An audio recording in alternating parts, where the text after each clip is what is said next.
This portion of the news brought to you by McDonald's. McDonald's, I'm loving it. Education Director Lionel Sands says he's encouraging that teacher allegedly assaulted yesterday at the Anatole Rogers High School to press charges against the parent. This is the second alleged assault on a teacher since the start of the school year by a parent.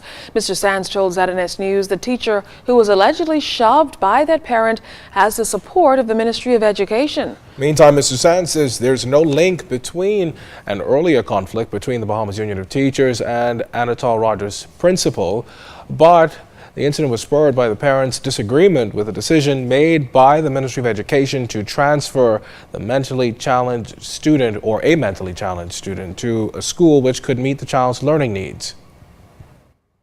Because of the level of the disabilities that the child has, based on the testing that we would have gotten from the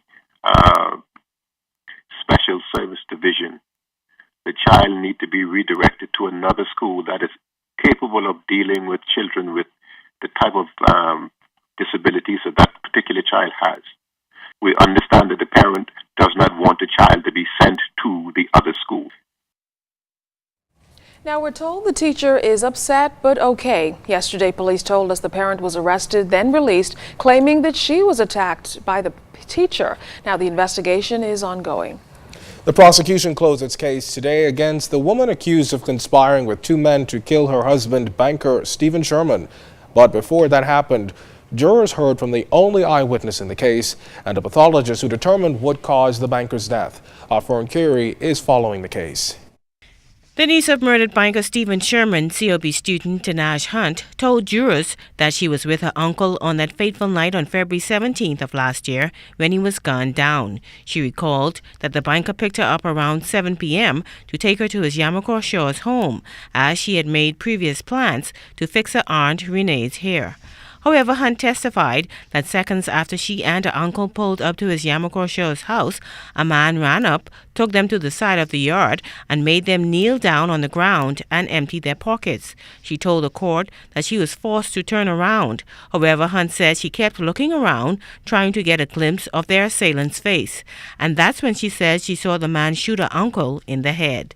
Seconds later, Hunt said the shooter took her uncle's cell phone and about $10 and then fled the scene. She described the shooter as short in stature, with very dark complexion, wearing a bandana over his mouth and a cap on his head. Hunt said she is about 5 feet 5 inches tall and the gunman was about 2 to 3 inches taller than her. The witness also indicated under cross-examination that she was never invited to an identification parade, even though she said she told police that she may have been able to identify the shooter if she saw him again. Meantime, PMH pathologist Dr. Karen Sands told jurors during today's proceedings that she performed an autopsy on Stephen Sherman back on February 21st, determining that he died from a gunshot wound to the head. She also indicated that Sherman's injury was due to a gun being fired at close range.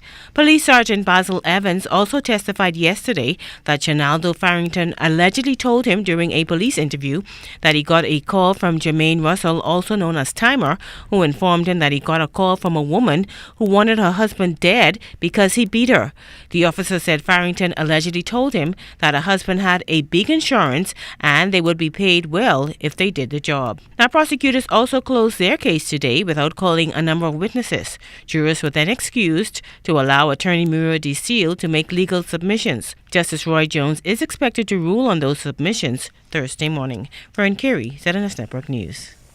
Magistrates at the South Street Court Complex had to adjourn cases involving remanded prisoners early today as the restrooms in the cell block area of the courthouse were not working due to a backed up sewer system. Court officials telling ZNS News that the raw sewage not only overflowed on the bathroom floors in the cell block area but in other bathrooms throughout the complex. However, a team from the Ministry of Works was reportedly dispatched shortly afterwards to fix the problem. Meantime, privately contracted stenographers remain off the job to bring attention to the fact that they have not been paid in weeks. Court staff have also expressed concern about the grounds in front of the courthouse, which they say are unkept. They're also concerned about the elevator at the courthouse, which hasn't been working for over 6 months, which means that disabled persons have to be carried upstairs for their cases. Doctors Hospital is doing its part during Breast Cancer Awareness Month as the hospital gives one woman free mammograms annually for the rest of her life.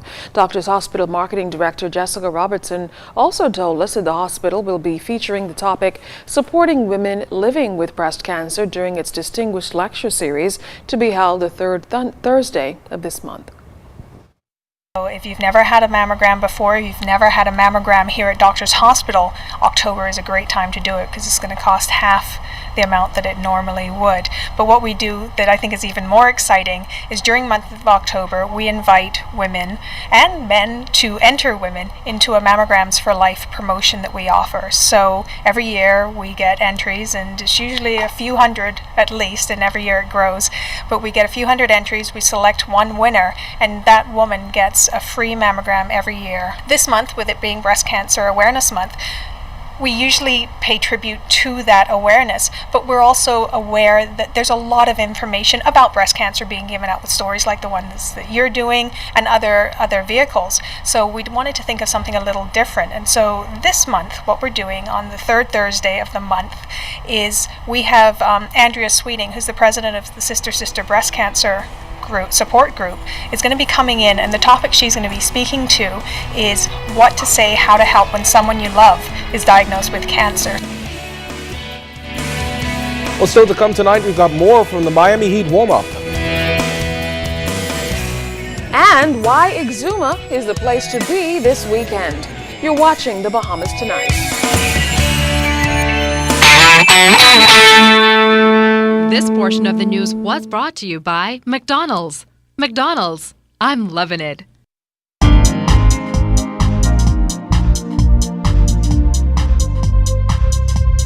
This is your Royal Fidelity Business News. I'm Karissma Robinson. In an effort to promote constructive discussions between the private sector and the government on the proposed value-added tax, the Bahamas Chamber of Commerce and Employees Confederation formed a tax reform committee. The committee has invited various industry associations and the affiliate Family Island Chambers to participate in this broad-based private sector working group. To assist with this process, a series of public information sessions are being planned in cooperation with the Ministry of Finance. The Bahamas International Securities Exchange submitted an application for its new Sapphire Venture Fund to be listed on the exchange's mutual fund listing facility. The Sapphire Venture Fund is the first smart fund to be listed on the exchange. Smart Fund stands for Specific Mandate Alternative Regulatory Test Fund and is a Bahamian design asset management structure to combine the flexibility required by service providers with the responsibilities of regulators. And in international business news, Hyundai Motor Company will defer payments due from U.S. federal employees affected by the partial government shutdown. More than 700,000 employees face unpaid leave due to the shutdown. Hyundai said affected employees who currently own its vehicles will be given a payment relief for as long as they are out of work. And employees looking to buy a new car will be given a 90-day payment deferral. This is your Royal Fidelity Business News. I'm Karissma Robinson.